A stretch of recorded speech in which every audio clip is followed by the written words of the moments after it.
ధరణి లోపల నేను తల్లి గర్భమునందు పుట్టినప్పటి నుండి పుణ్యమిరుగా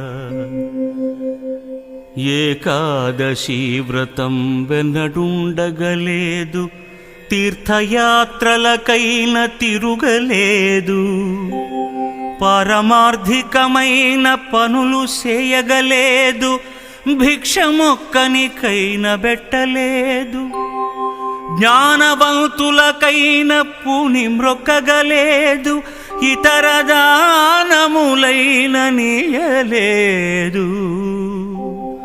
నళినదళ నేత్ర నిన్ను నే నమ్మినాను, చేరి రక్షింపవే నన్ను శీఘ్రముగను. భూషణ వికాస శ్రీధర్మపుర నివాస